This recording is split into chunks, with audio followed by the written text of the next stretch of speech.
And I have to say, it's really timely, and it's one way that we have the discussion. Really, France and Germany in a political, but also economical crisis, where always the motto of the European Union idea, and we have now wonderful speakers today, Tobias Winkler, member of the German Parliament and member of the Committee of European Affairs. Thank you so much that you have time in these very busy times, but because you are now in election campaign already after the historical moment on last Monday. And then Anthony Bisch, who is representing the France abroad in Belgium, who has his links to the Republicans, if I right understood. And thank Correct. you so much that you give us the French point of view. And Florian Hartleb, what is the academic link between everything, who is giving us a aspect, perspective, where is something in common between Germany and France, and what is the difference between both? So, and the first round, we want to have a first general political overview that we see what's going on. I think after I had in the preparation, I see that French people have also only a certain perspective, or hear only certain news with another perhaps focus, then we are discussing this in Germany and vice versa. So it's interesting first to hear it. In the second round, we will be focusing on the economy and the European Union. And the last thing, we have only 1 hour. We have a little bit a look in the future, also more than into the parties and how you see the developments. Tobias, it is your privilege to start and give us a little bit an overview. What's happening in Germany? Is this good? Is this bad? And can we look bright to the next steps that are coming? Please, floor is yours. Thank you, Horst. Thank you for the invitation to SME and also to Florian and Anthony for sharing your time. So is it good or bad in Germany? We say nothing is good right now, but it will be better. So it's a good starting point, because it cannot get worse. This is a little bit exaggerated, of course, but to seeing the biggest economies in European Union in crisis, in political crisis, economically, we will find out during the meeting, is of course something we cannot deny, we cannot. And in Germany, just to get an impression, so I don't know if everyone from the international audience is informed about that. So we had the confidence vote of Chancellor Scholz, which is means now we have this is the only possibility to get new elections in Germany. So there are from the constitution only 2 ways, and after our learnings from the time before the National Socialists in 33 came into power, we learned that it's we have to the parliament always has to be, and also the government always has to be somehow able to act. That means with this confidence vote, the chancellor stays in office as an acting chancellor, and he stays it until a new chancellor or chancellorette is elected. That means we from now will have not only until the elections, 23rd of February, but then the constitution of the parliament will be 1 month later. And then it's expected, depends a little bit on coalition talks, that not before May, Germany will have a new government that is a new, more or less powerful government that can pave the way for Germany's future. So even for Scholz, that as he remains as acting, he has no majorities anymore. So that means he is not an acting chancellor, or he's only acting in office, but not a powerful chancellor in the meantime. So that's not good news when we see Donald Trump will come into office, and when we see the challenges in Ukraine, and it's right now in a very critical phase, and but it's reality, so we have to handle it. From an economic perspective, it's the first time after the last socialist green government in Germany that we have 2 recession years after another. So we are really in a deep economic crisis, and we also see all indices and all facts and all figures going down. Also, the expectations are very low, and when you see compared to the last 2 years, expectations were always higher than the reality. So when we see now low expectations, we have to fear that it's even below that. That means so there are more or less two concepts right now. The social democrats, and I underline, it's good to have two different choices inside the democratic party system. That means if you have no alternative in the democratic parties, if everyone promises the same way, then people go to extremists because they have an alternative.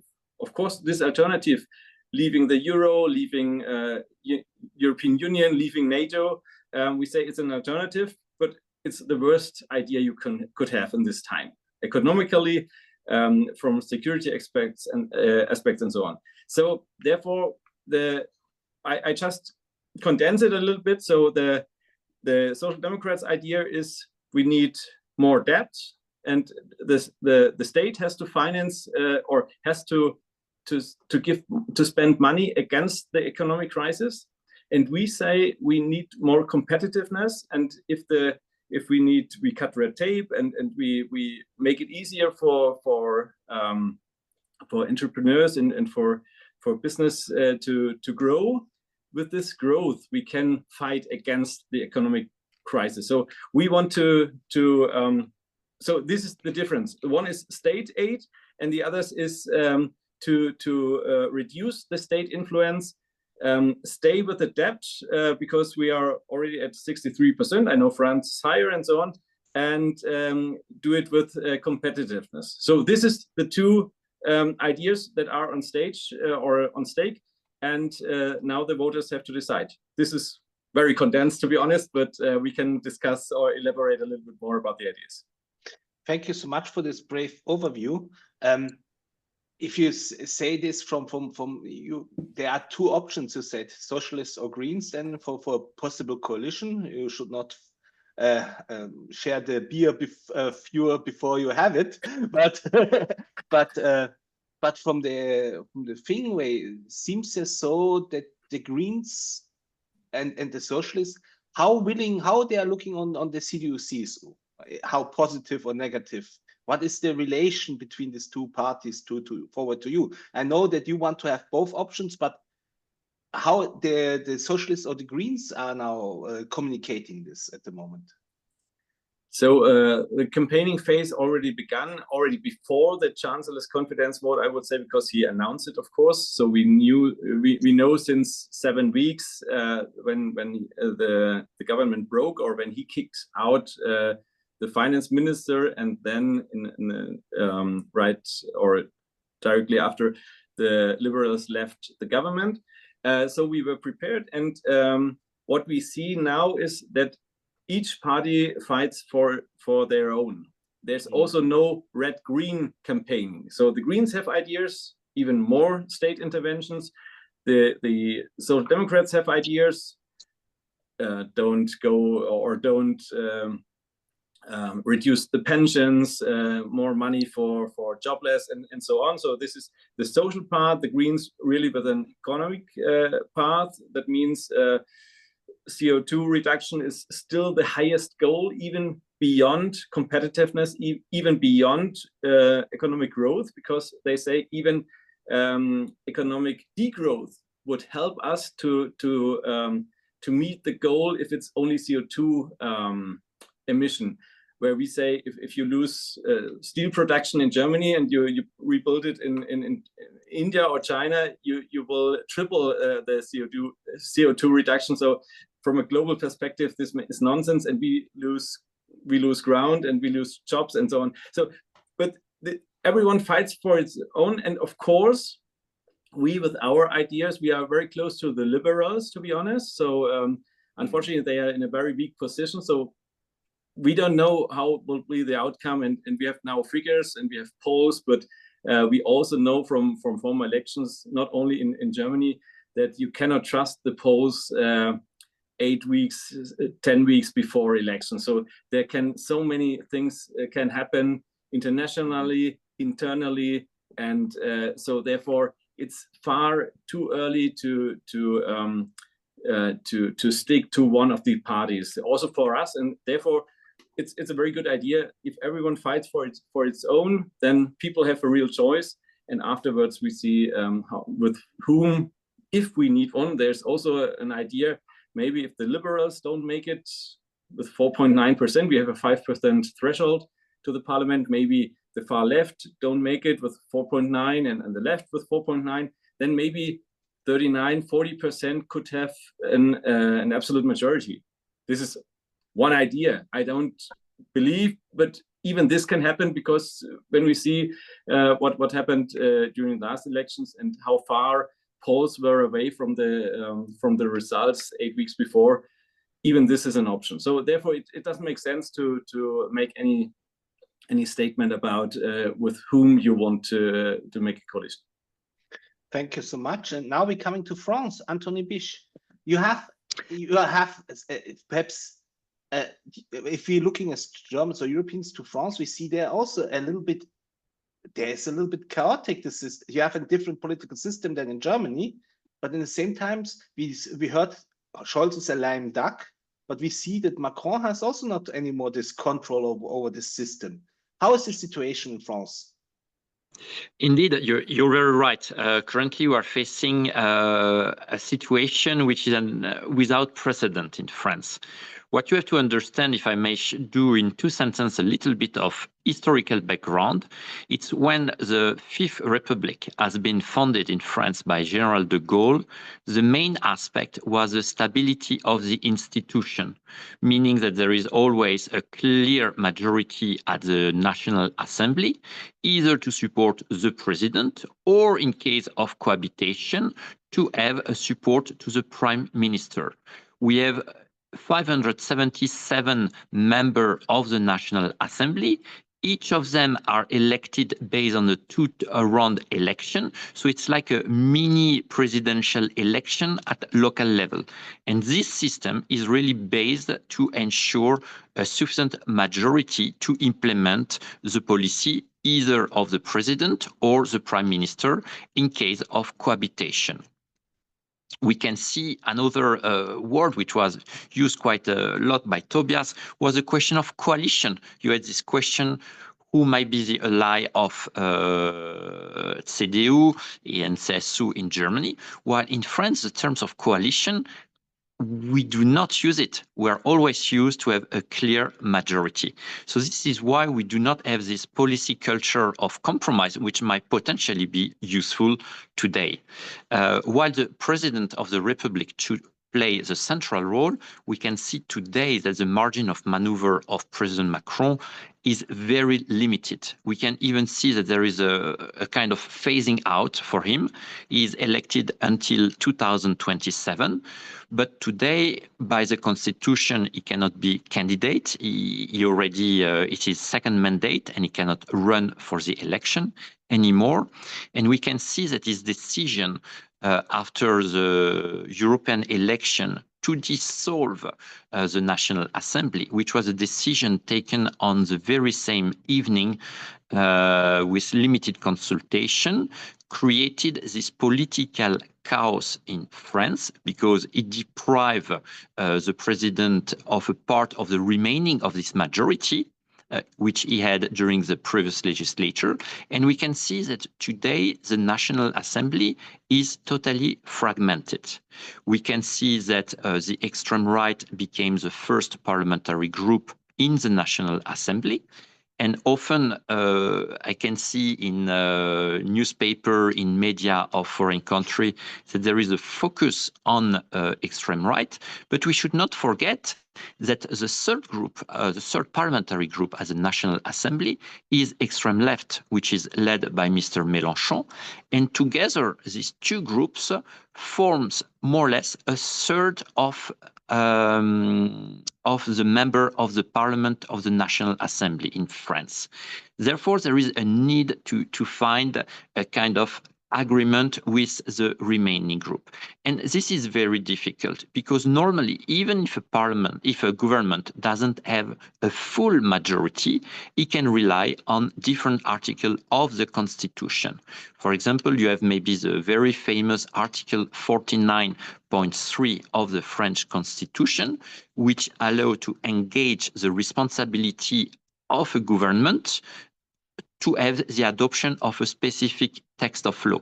For example, it means that there is a need to have a majority of negative vote in the National Assembly to oblige the government to resign. And this is unfortunately what happened with the government of Michel Barnier regarding the budget. We could see that extreme right, extreme left, but also the Greens and the Socialists decided to vote together in order to end the government of Michel Barnier, which in my sense is a pity because there was an important work in 3 months which has been made by the Prime Minister, Michel Barnier, who is well known here in Brussels. First, there was a difference of style, meaning that it was closer to the people, to listen their need, to try to find solution, to explain that everything could not be settled from one day to the other. And there was a clear political decision to take action to limit the deficit of the public finance in France, because we're beyond 6% of deficit. And we can see that the increase of the French national debt was huge. Of course, the general explanation was to say that this money has been spent during the COVID period. We can see if you compare the amount of money spent with other European countries like Germany, that France spent much more, and this clearly deteriorated the public finance in France. And this is today one of the main topics in France to discuss. What can we do to try at least to find a balance with the public spending? How can we improve the public administration? And for this, we need to have reform, a restructuration of the state. And today, there are clearly different views between, on one side, the right, the ally of President Macron, and the left and the Green. Today, we can see that the Green and the Socialist Party decided to ally with extreme left within a coalition called Le Nouveau Front Populaire. And they are kind of hostage because the main group within this alliance is the extreme left. And they kind of block any initiative of the Socialist or the Green Party to try to find some kind of compromise. You know that the right was very critical regarding the action of President Macron, but we consider that the interest of the French is should go first, and we decided to join the government to have this agreement with the political forces supporting President Macron, to find a solution for France to try to solve our financial issue, because the political instability in France is only detrimental not only to our economy, but also to Europe. And we see that today it's important to have a strong French-German motor in Europe to face the different challenges. Now, to come to what happened to the most recent day, following the fall of the government led by Michel Barnier, a new prime minister has been appointed by President Macron.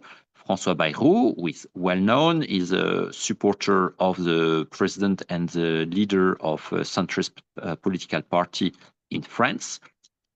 For the moment, there are different consultations which are ongoing. We don't know whether it will be in a capacity to announce a government before Christmas, but we see that all the political parties are in a situation of trying to discuss, but there is not this spirit of conciliation, to have a kind of general political deal in order to move on. An example is, for example, my political party is in favor to have a better control on migration. This is a hot topic for a vast majority of French people. Nevertheless, socialists and green refuse to have any compromise on this issue in order to ensure a better control on migration flows coming to France.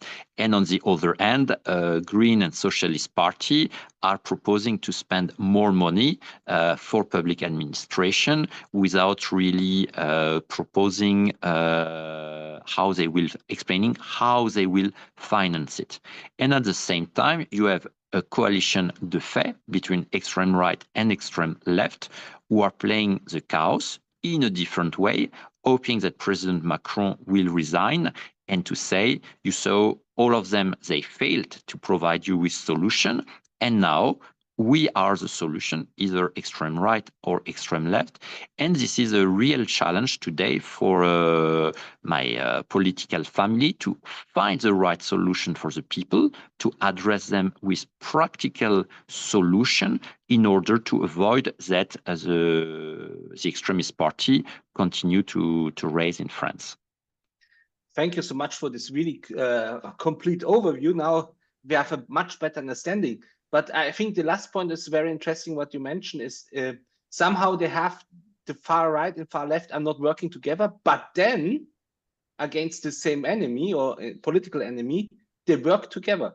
How this can explain this to the French public that they do this? Is this accepted by the France and says good that Barnier is away, and that, or is this more critical and damaging both parties? Groups, not parties, groups, political groups. Yeah, I think you in France, extreme right and extreme left have in common the same political program, which is here kind of they're not trusting EU.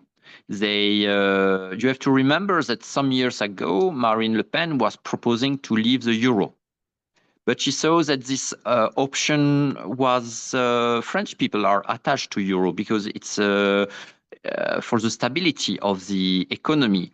And suddenly at the last presidential election, she decided to withdraw this point from her program. And when she was confronted to it, she was just saying that this is the media who misinterpreted what she said in the past. But this was clearly in her political program. Today, there is the will of extreme left to cancel all the law regarding the reform of the retirement policy in France, and they would like to come back to the age of 60, meaning that you can go on retirement at 60 without considering the financing of the retirement of the people for the pension. Extreme right, Marine Le Pen, is exactly of the same opinion. It means that they are trying to propose political ideas, which for me are clearly populist, because we are not in a capacity to finance it. They are not considering that France is part of a more global economical environment.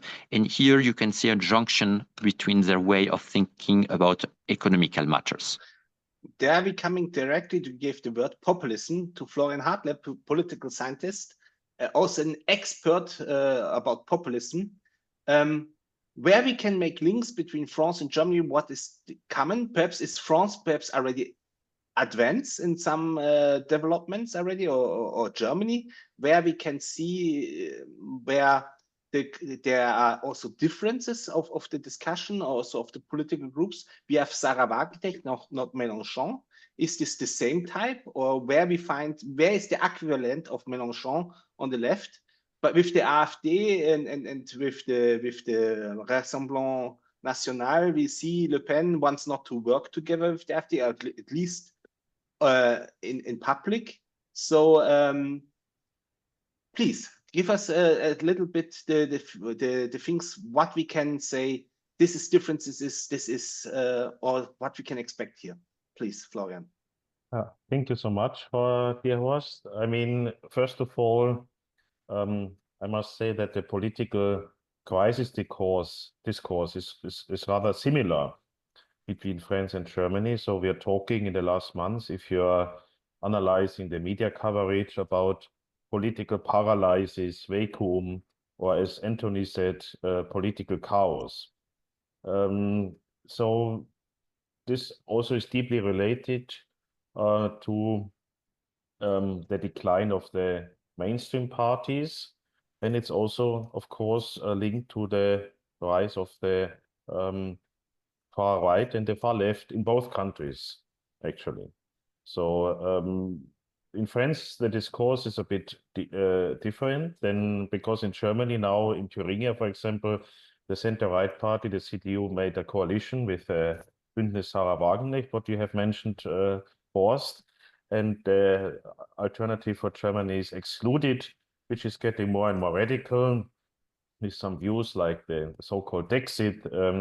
They want to step out of the European Union, and they want to step out of the NATO. So putting this together, it's actually rather difficult to predict in terms of international relations, the so-called world disorder, as the political scientist Peter Neumann has described, the friendly tone to Russia, which is actually the connection both in France and in Germany between the far left and the far right. So in terms of Russia, Ukraine, there are no differences between AfD and Bündnis Sarah Wagenknecht.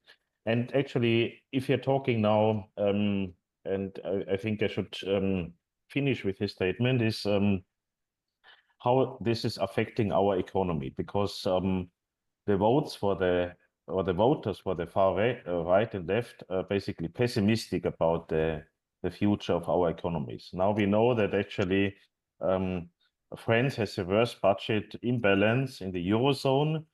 We are also talking in Germany about the crisis in terms of energy, in terms of climate, in terms of car industry.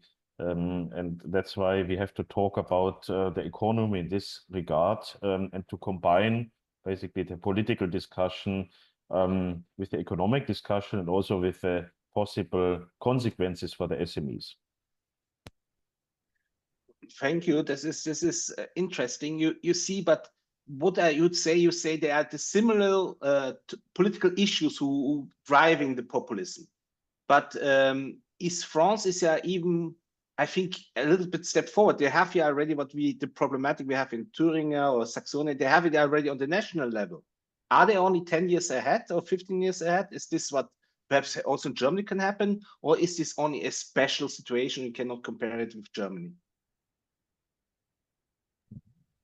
Maybe two sentences on that, Horst. I mean, there's also one big question and one challenge in France and now in Germany. It's how to deal with migration, with the immigration, and with the political Islam. In this case, I would say that France is 10, 15 years ahead. Thank you so much. I think this is another topic we have to handle with, but this is now we are focused on economy. Tobias, if you're coming now to the situation, if you see now what's coming up in the election campaigns, topic economy and also Europe. First, is Europe a topic in this campaign, or is this by the way? If it's economy, can be Europe a positive signal, or everybody says, please, we don't now hear anything anymore from Brussels. Please stop Brussels. Before, I have always the feeling with our SMEs, Europe was part of the solution. Now it's coming like a little the feedback, Europe is part of the problem. How you handle this in the communication, Tobias? Yeah, so this is what you said. So there are the major topics in our discussion or in our campaigns all over the parties is I start with the others, is migration, like Florian said. And if we don't have a solution as democratic parties, then we will go in the same direction France is already, you say, 10 years ahead. That's possible. I think they are only 5 years ahead. So we are even closer to that. So if we don't deliver until the next federal elections, we might wake up in the same situation like France is today. Migration, then security, inner security, also, of course, defense and Ukraine. But then it comes to economy. And if we compare it also to the US elections, I've been there as an election observation mission, and I also attended the last last rally campaign of Donald Trump. And there you got a feeling that you can talk about human rights, you can talk about democracy, you can talk about women's rights, and so everything is important. But people finally then decide about their economic situation. So therefore, it's the economy stupid. You know, this phrase. This always comes down, even if you want to lay a focus on another topic.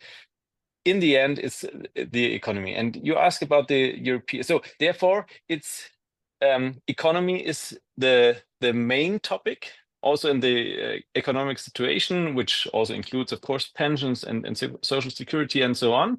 But it's beside migration, it's economy. And like you said, Europe per se is not a topic of the campaign, but the consequences of European legislation, of Green Deal legislation, of competitiveness, there Europe comes through the back door into the campaign. And as you said, it's not part of the solution, it's part of the problem. Or it might, or it can get part of the solution. We say, especially cutting red tape is one of the main challenges for our economy, for our entrepreneurs, and so on. But when we want to raise competitiveness in Germany, we know it's only possible via European Union. So if you compare EU to US, you have in 2008, you have figures about GDP. GDP, US and EU in 2008 was around 14.5 trillion US dollars. So 2008, we were more or less equal. The development since then, 2023, EU 17, US 27. That means we got more or less 15%. They doubled 100%. There you see, in principle, with the same global challenges, with the same position in 2008, US did this way, we stayed. And if we then see the rise of China, if we then see the global situation, especially for Germany, which is very export orientated, it's so important to have a say on global competitiveness and to keep competitiveness in Europe alive, or to let's say to play on the same level playing field. And therefore we see Europe can be the solution. And only in this connection, nobody talks about enlargement, nobody talks about reform of the EU, or only some experts, or about majority vote in foreign policies. This is everything is a special topic, everything's important. But what Europe can deliver is competitiveness, and this would be the benefit for Germany, and also maybe trade agreements like we have Mercosur. But let's see if we come through with this. So everything that makes economy stronger, not only in Germany, all in Europe. This is therefore we have to concentrate now, and this is therefore it's part of the campaign. Yes. Merz gave yesterday an interview. He says he wants to fight bureaucracy on every level, but he's not counting on the Commission. He's counting on the member states. Yes.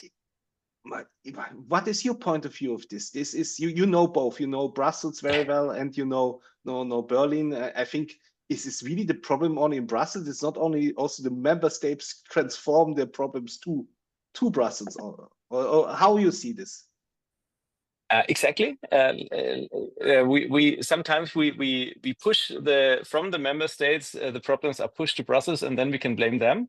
So, but this is exactly what Friedrich Merz analyzed, or what he says. It's not about the Commission itself. Of course, there are problematic developments, and of course, if you just there will be no successful process for cutting red tape out of the Commission, because in some way it's their business.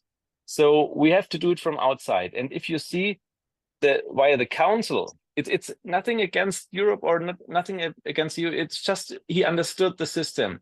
as you said, the council is often the driver for finally bureaucracy, for European legislation, and finally bureaucracy. And so if we want to cut it, we have, of course, to do it via also not only via the council. Of course, we have a lot of things to do in Germany, nobody denies. But when it comes to Europe, and this is the question in this panel right now, what would we expect from Europe? We would expect that they deliver in cutting red tape. And the way to do this is not only the announcement of Ursula von der Leyen cutting 25% of reporting obligations, where we ask, what are the 100%? Can you ever measure it? But this is only something that is good for speeches. But this is also very important. And I hope that she understood the focus and the importance. But on the other side, we have to do this, or not only to back it, but also to drive it from the member states. And I'm very glad that Friedrich Merz will now, together with Manfred Weber, invite all EPP heads of states and opposition leaders to Berlin to discuss this in a very, very concrete way. Not the outcome will not be 25%. The outcome will be something like, here, this point, this legislation, maybe deforestation or other things, very concrete proposals how to cut it. This will be in January, so we will, my expectations are quite high to tackle this issue for the economy, not only in Germany, also in France, also in the other countries, via the European level. Thank you. In fact, you show us now how national election policies is linked with the European level. Huh? So you cannot divide it anymore, but perhaps it's a different recepted by the voters. In France, economy, is this now two questions? Economy, social welfare, because this, I think it's the conflict. This how the companies can survive with these burdens. In the same time, in Great Britain, we heard from the Labours, we have to save the economy if we want to save the welfare system. I think there is also a change. Is this discussion, how is the discussion in France in the political level? And the second thing is the perception of the European Union, the solution maker or the problem maker. I know that also from Paris comes often not the easiest things to Brussels, and it was the source with trying to find out who may had this idea. It's not random or ended in Paris, also in Berlin, by the way. Anthony. No, indeed, French people, let's be honest, remain very attached to their welfare state. And here you have the question how we finance it.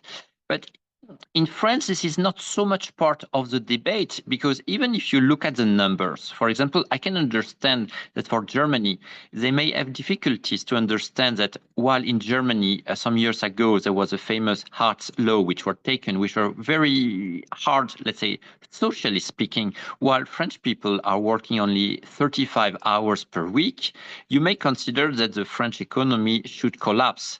While if you look at the GDPR growth over the last year, it was higher in France than in Germany. So I think what is important, and Tobias clearly mentioned it, is this need for competitiveness. If we have competitiveness, we can create richness, we can create growth, and this growth can be shared among the people. It can, for example, finance the welfare states. This is up to each member state to decide. But for me, the real difference, if we want to avoid extreme party to raise, is to address one clear issue for the people, is their buying power. How many people are telling you, I do not have enough money to go on holidays, despite the fact I am working, my wife is working? We see everything increasing. If we want to have a clear reply to one of the main issues of the people, is to give money to the people, is to give them the possibility to have an environment which help innovation, which help the capacity to create companies, to create growth. If you have an environment which only offers you bureaucracy, over-regulation, what will happen with the young generation? They will just leave Europe. They will go away with their ideas, especially in the new technology, and Europe will not be able to innovate. Without innovation, without competitiveness, Europe will just continue to phasing out. Look at today in United States. The economy is growing much quicker than EU.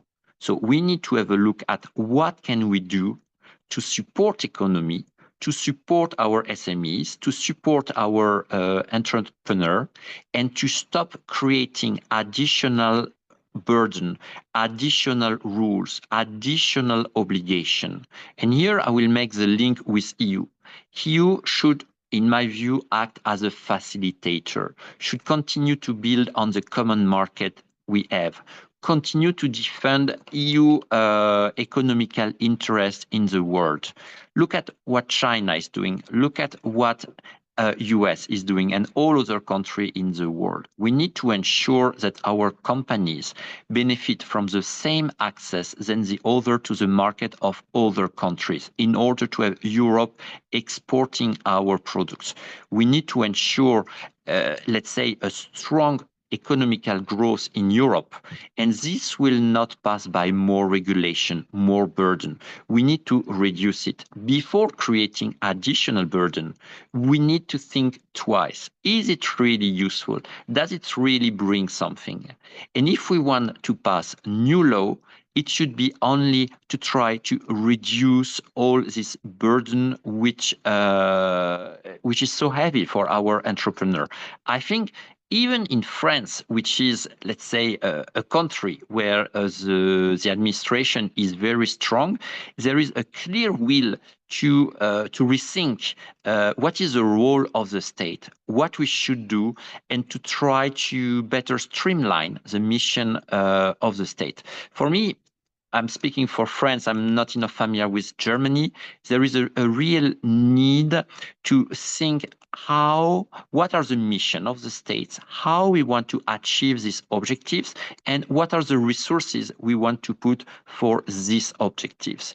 And you have plenty of people who are doing very well their job in the administration, and they're doing what they are asked to do. They're creating rules, they're creating obligation, and maybe we should use the knowledge of these people to see where we could remove rules, where we could make things more easy. Because when you are an entrepreneur, you should focus on your business, you should develop your product, you should develop your company, and all the rest should not represent the majority of your work. I think this is essential to create growth. And if we reduce the weight of the state in the economy, this will also allow to reduce the taxes, to limit the financial deficit, and to have a strong policy by which we will use the public money to invest and not only to finance, thanks to the debt, the payment of the salaries of the people working for the administration. So to finish about how EU is perceived in France, I think that EU remain popular in France, but people have difficulties to understand the real added value of Europe. And I fully agree with Tobias where we should not focus on general debate regarding the vote. There is a clear will of the people that EU delivers and provide concrete replies to their concrete problems and need on a daily basis. Thank you very much. I think this is a good point. I learned I am also a political scientist. A system is only accepted so long it is delivered a plus. Huh? It's decreasing if it's not delivering a plus. Florian, if we come in then directly to you, we heard topics. From my side, competitiveness sounds for me as an SME represent super good. But I know if I speak with people, competitiveness means longer working, later in pension.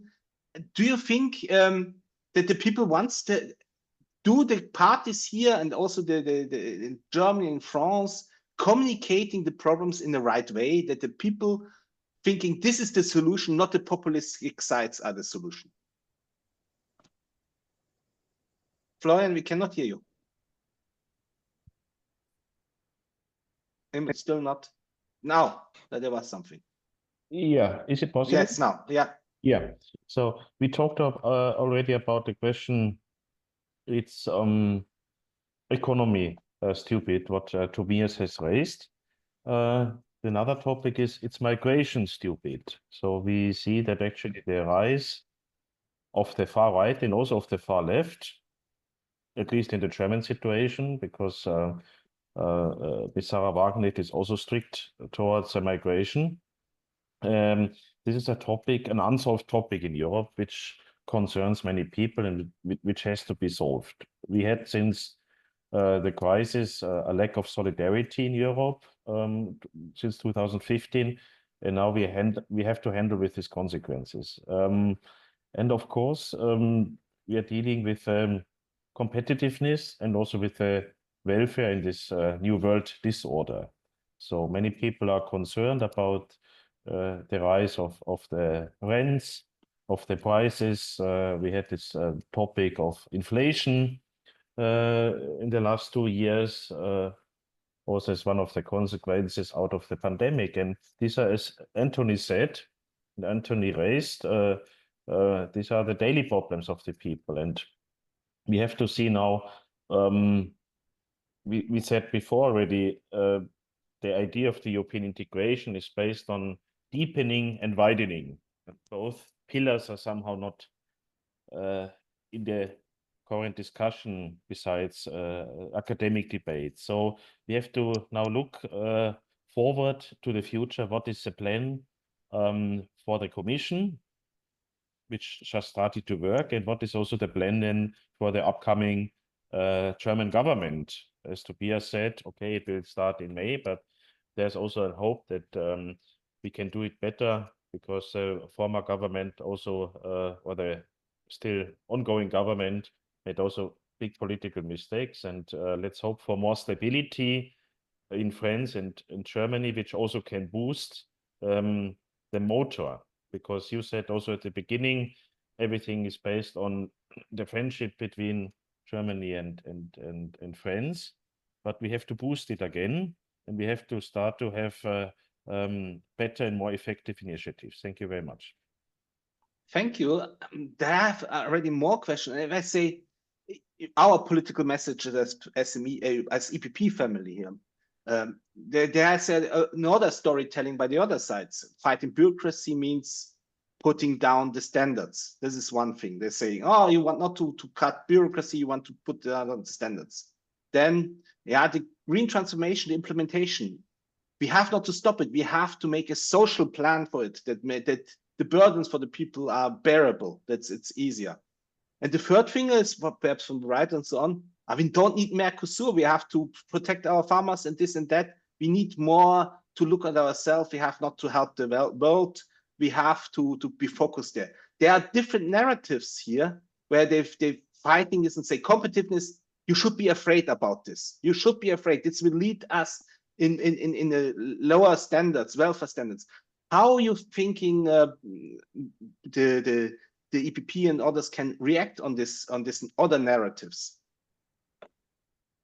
Yeah, I mean, we need indeed a new social plan. We have a lot of pressure through migration, inflation, the ongoing topic bureaucracy, which we are discussing already since 20 years. I remember that the former Bavarian Prime Minister Edmund Stoiber was in charge for the European Commission for the so-called Entbürokratisierung, to lower the standards. I haven't heard so much about it anymore, but indeed it's a very big problem. I saw that on myself, if I can give you an example from my private life.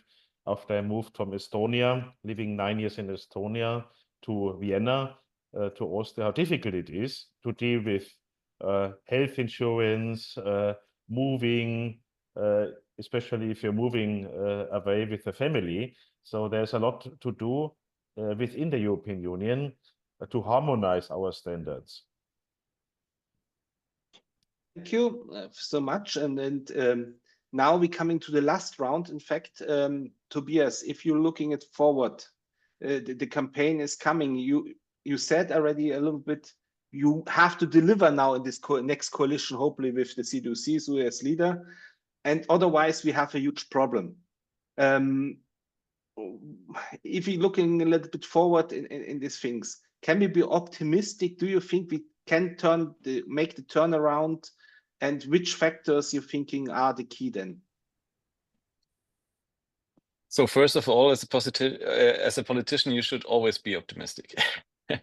This is number one, and I'm very, very happy and pleased, Anthony, what you described. I couldn't agree more. So he really described one-to-one. So you can start in our campaign, and then we help you when you have yours. So Les Républicains, we need you again. So I hope you will finally gain ground at least.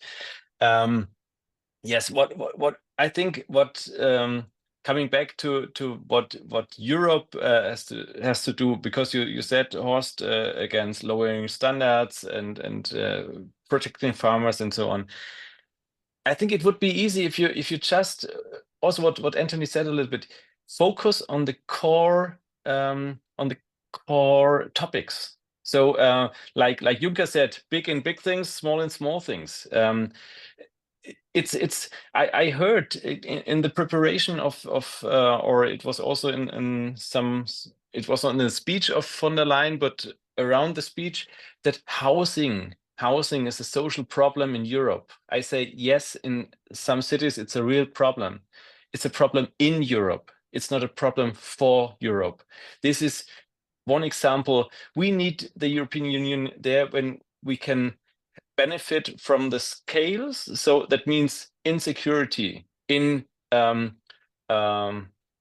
what everything is when we buy weapons and we have huge contracts. Of course, this is or on the energy market, there we can benefit. And in international trade and trade agreements, of course, now we have the trade competences all on European. These are the core topics for the European Union. It's just not the way.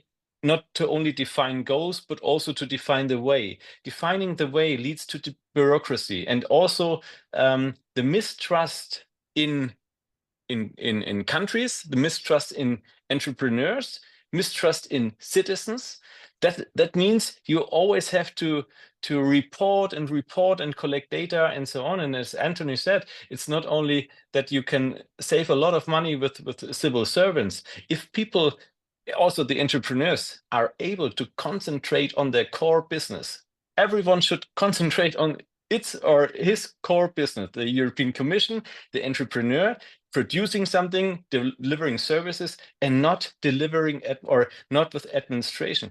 This would also be or would have an effect on the lack of workers, or lack of people we need for production. Because if people are only obliged to do some administration, there's no outcome, there's no benefit for the economy, there's no benefit for the business, and so therefore this would, if everyone is able or concentrates itself on its core business, this would be one of the solutions. Therefore, I'm quite optimistic, because I see now a huge, more or less, a huge alliance within Europe. One example, and this is maybe now also with having the time in view, we had a talk with the Danish Minister on Integration.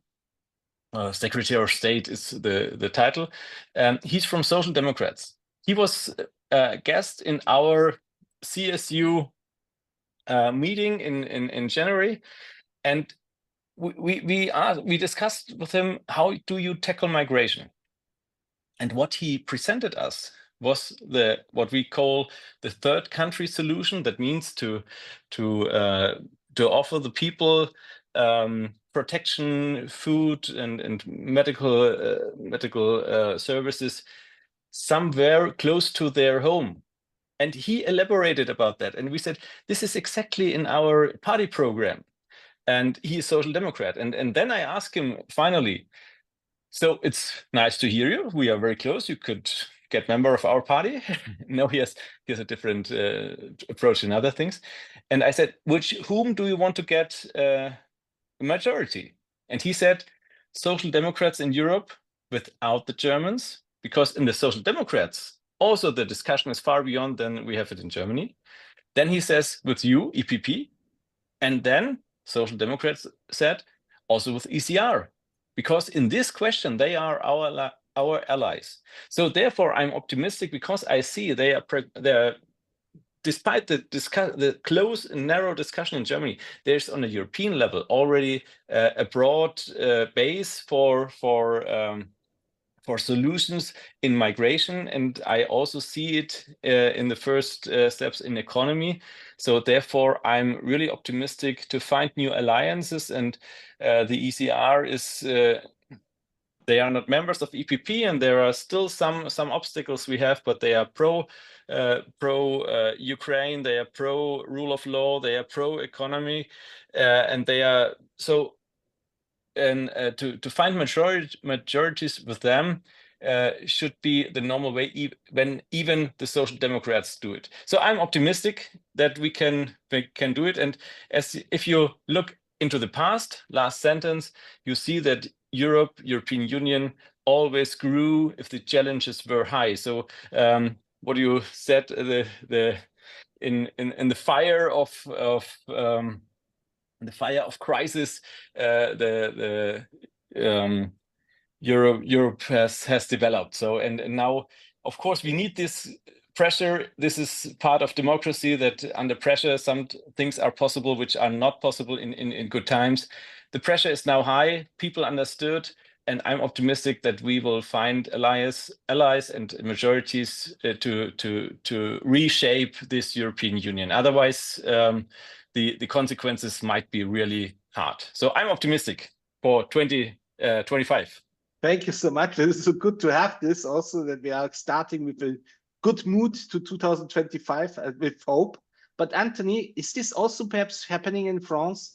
We see now that the coalition, the left coalition, is breaking apart, that some of them thinking we cannot be, we need the cooperation also with the conservatives somehow to solve problems who are related with our voters. How you would see this?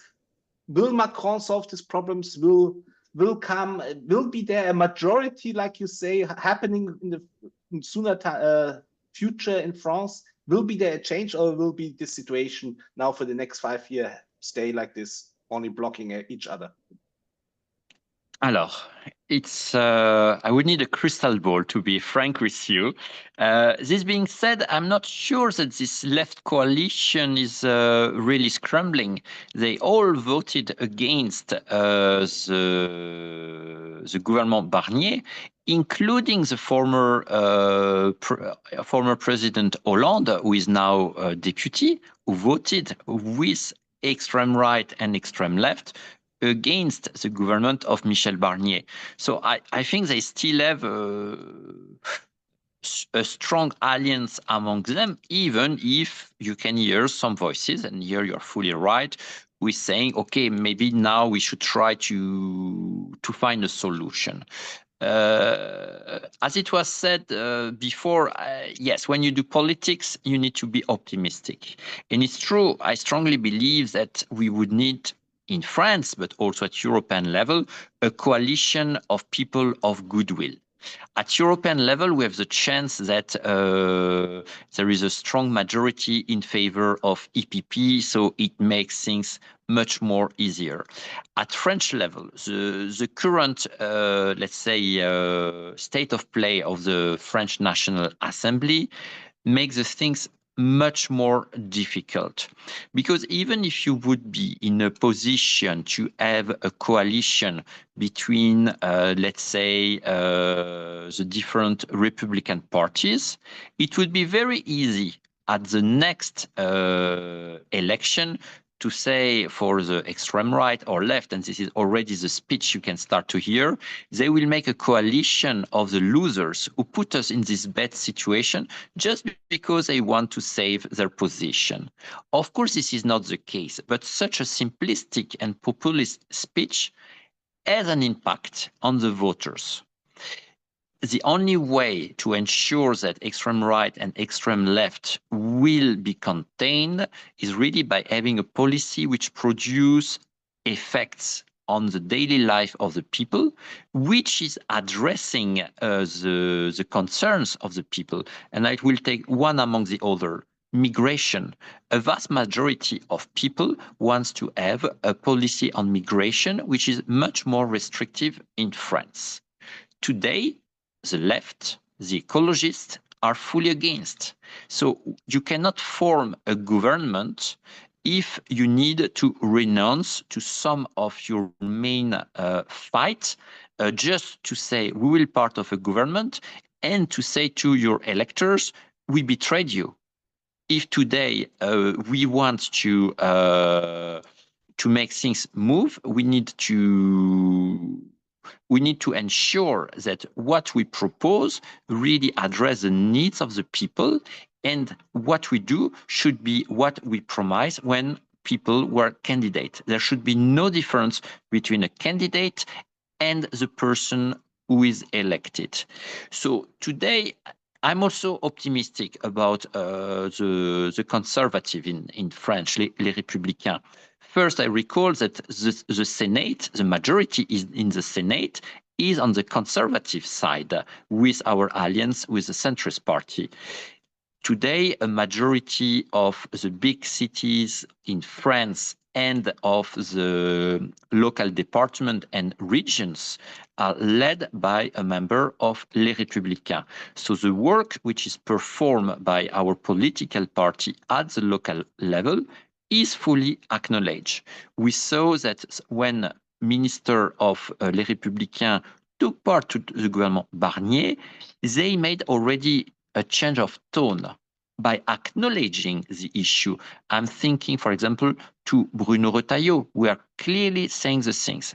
If you want to have a party which works, you need a good program, but you need also good people to carry it. For example, in the European Parliament in Brussels and also in Strasbourg, because I'm from Strasbourg, you can see that someone like François-Xavier Bellamy is clearly pushing EPP, is bringing his contribution, his input, in order that we all go in the right direction. So Les Républicains are very present.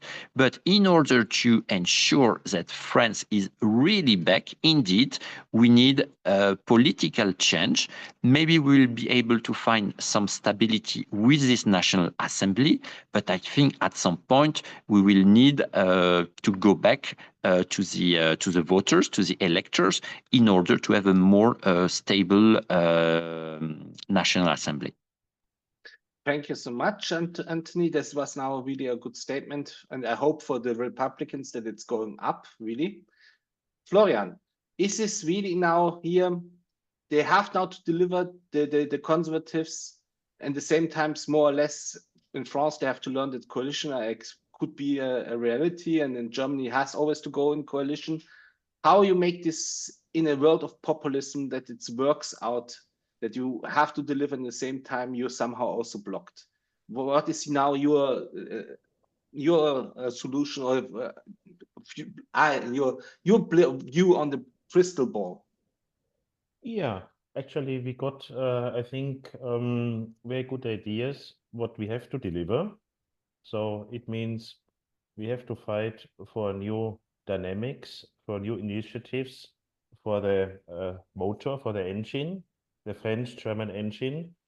We have to deal with a very difficult and complex migration crisis. We don't know what's going on in Syria, in the Middle East. We don't know what's going on in Ukraine. So this is an ongoing topic which brings votes for the populists, for the radicals. And we have to deal with the bureaucracy. And we have to help actually our SMEs to boost European economy, also in terms of what Tobias mentioned, competitiveness. And then actually we can look further and positively to the next year. Thank you so much. And now we are already in the end of this 1 hour discussion. I have to say it was super interesting. We could discuss much more. It was only scratching the surface, but I think it was good to have Germany and France. These perspectives were very similar and different in the same time. But I want to take out a little thing. So it is not easy in times of populism to be to have a policy to sell who says binary reality, what they say is if you want not only to promise things, you want also to deliver. And now you have also to deliver the next 5 years in Germany. I think then in the future also Macron, and if there's sooner elections, that we can stop populism. But this is also depending that the voter is trusting us, and it means there must be something what they can really touch. We should have the right discussion, not about things that people saying, yeah, it's good that you have now the voting system in European Union and this and that and so, but we want to have solved our daily problems, and what we want now to see from you. And I think we can be positive, but at the same time, I see also what Tobias says with Denmark. Also, our partners, the socialists and so on, have to move the topics. They have to adapt them, because their voters are not coming to us. Their voters, they are shrinking. They're going to the far right. So they should also thinking about this, that to adapt, that the workers are perhaps have other realities than perhaps the policymakers for the lefts. And I think if we're coming there, we're coming to solutions of the democratic center forces. But if not, it's not depending alone on the EPP, on Germany, on France. I think the whole community has to come back to a pragmatic and really to a dialogue to solve the problems of the people, otherwise becoming in danger. And also the European Union has to change. European Union is part of the problem, but is 100% also the point of solution. Without European Union, we will have not a solution for our problems. So I think there will go to the right direction. I say, Tobias Winkler, good luck for the elections. Until Bish, I say good luck to the Republicans, and we have to work together, close together, and to bring you back in France in your old shape. And to Florian Hartleb, thank you so much that you gave us the right framework and from a little bit distance, because we are party members and you can have a little bit saying us is this in. So I would adapt it. Thank you so much, and we will see us soon. Good luck. Merry Christmas.